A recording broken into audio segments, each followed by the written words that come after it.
Jan Suraaj party के संस्थापक Prashant Kishor BPSC 70वीं PT परीक्षा को रद्द कराने की मांग को लेकर गांधी मैदान में आमरण अनशन पर बैठ गए हैं। मीडिया से बातचीत के दौरान एक सवाल के जवाब में प्रशांत किशोर ने कहा कि उपाय ये है कि सरकार बच्चों से बात करे। जब बच्चों ने यहां तक कह दिया है कि अगर मुख्यमंत्री उनसे मिले और कहे कि ये जो गड़बड़ी हुई है री एग्जाम नहीं होगी, तो बच्चों ने बिना शर्त अपना प्रदर्शन वापस लेने की बात कही है।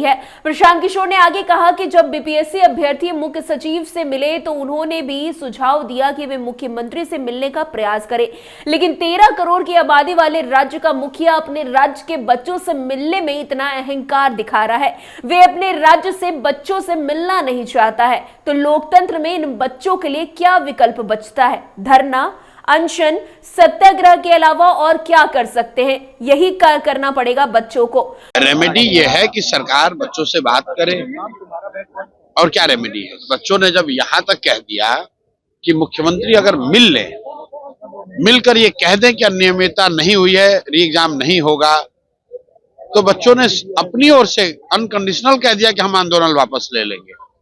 मुख्य सचिव से जब ये लोग मिलने गए तो मुख्य सचिव ने भी शायद कहा कि भाई हम भी कोशिश करेंगे कि आप लोग मिल लीजिए, लेकिन 13 करोड़ लोगों के राज्य का मुखिया अपने राज्य के बच्चों से मिलने में उसका इतना ईगो है, इतना अहंकार है कि वो अपने राज्य के बच्चों से मिलना नहीं चाहता है। तो आप बताइए कि लोकतंत्र में उन बच्चों के पास अब क्या रास्ता बचेगा?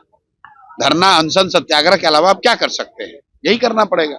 इतना ही नहीं, गांधी मैदान में आमरण अनशन पर बैठे प्रशांत किशोर ने कहा कि हम अपना काम कर रहे हैं, सरकार भी अपना काम करेगी और उन्हें करने दीजिए। अनशन हमारा जारी रहेगा। मेरे पास कोई उठाने अभी तक नहीं आया है, जब उठाने आएंगे हम लोगों को तो देखा जाएगा। मैं पिछले 2.5 साल से बिहार में काम कर रहा हूं। अगर मैं राजनीति नहीं करूंगा तो क्या करूंगा? अगर आप किसी को पीटते हैं और मैं उनके समर्थन में यहां बैठा हूं और फिर भी आप इसे राजनीति कहते हैं तो मैं राजनीति कर रहा हूं।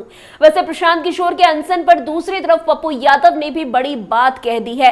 बीपीएससी अभ्यर्थियों की मांग को लेकर एक तरफ जहां सांसद पप्पू यादव अपने समर्थकों के साथ बिहार बंद कराने सड़क पर उतर चुके हैं, तो वहीं दूसरी तरफ जनसुराज के नेता प्रशांत किशोर अभ्यर्थियों के साथ आमरण अनशन पर बैठ गए हैं।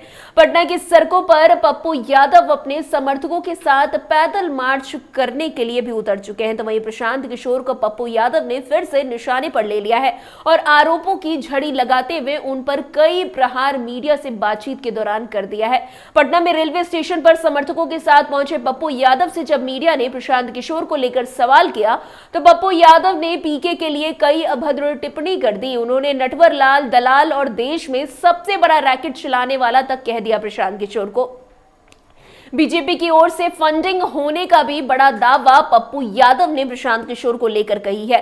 प्रशांत किशोर के आमरण अनशन पर भी पप्पू यादव ने सवाल उठा दिया। सांसद ने कहा कि 6 बजे कोई भूख हड़ताल होता है, पूरे दिन पेट भर खाकर आप बैठ गए। आपको पता है कि वहां यानी कि गांधी मैदान उठा देगा तो क्यों बैठे आप गर्दनी बाग क्यों नहीं जाते? पेट में दर्द होता है, आपको कहिए कि बच्चों के सिर पर हाथ रखकर कहे। ये बीपीएससी आंदोलन को भटका रहे हैं, सरकार और भाजपा से ये मिले हुए हैं।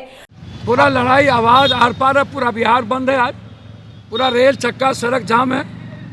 हम लोग यूपीएससी, बीपीएससी, एसएससी पूरी लड़ाई बचपन से लड़ते रहे। छात्रों के साथ कोई समझौता नहीं, पेपर लीक आउट रोक के रहेंगे। सर्वोच्च न्यायालय हो, सदन नहीं चलने देंगे जब खुलेगा। सरकार को संवाद देना था, आवाज देना था, चाहे मंडल हो, चाहे कमंडल हो, चाहे आरक्षण हो, चाहे किसान आंदोलन हो, चाहे गुज्जर हो, जाट आंदोलन हो, मीना आंदोलन हो, चाहे जॉर्ज का डेनामाइट आंदोलन हो। लोकतांत्रिक तरीके में लड़ाई नहीं है, अपनों से लड़ना नहीं है। आपको बता दें कि प्रशांत किशोर पटना की गांधी मैदान में गुरुवार को आमरण अनशन पर बैठे हैं। आज शुक्रवार को उनके अनशन का दूसरा दिन है। प्रशांत किशोर ने बिना प्रशासन से अनुमति लिए वहां धरना दे दिया है, जिसके कारण प्रशासन ने उन्हें जगह खाली करने की चेतावनी तक भी दे डाली है। इधर शुक्रवार को पप्पू यादव अपने समर्थकों के साथ पटना की सड़कों पर उतर आया है। उन्होंने सचिवालय हॉल्ट से पैदल मार्च शुरू किया। बीपीएससी परीक्षा मामला एक बार फिर गर्मा चुका है। खैर, अब वाद विवाद बीपीएससी को भी लेकर शुरू हो गया है। नेता लगातार अभ्यर्थियों के सहारे अपनी राजनीतिक रोटी सेकने में लगे हुए हैं। कभी पप्पू यादव प्रशांत किशोर पर निशाना साधते हैं तो कभी प्रशांत किशोर पप्पू यादव पर निशाना साधते हैं। एक बार फिर पप्पू यादव ने प्रशांत किशोर को लेकर बड़ी बात कह दी है। पप्पू यादव कि इस जो बड़े आरोप लगा रहे हैं प्रशांत किशोर पर, अब प्रशांत किशोर क्या कुछ कहते हैं वो देखना काफी दिलचस्प होगा। तो फिलहाल इस खबर में आज के लिए बस इतना ही। अन्य खबरों में हमारे साथ ऐसे आगे बने रहे और देखते रहे। तब तक के लिए कैपिटल टीवी बिहार। धन्यवाद।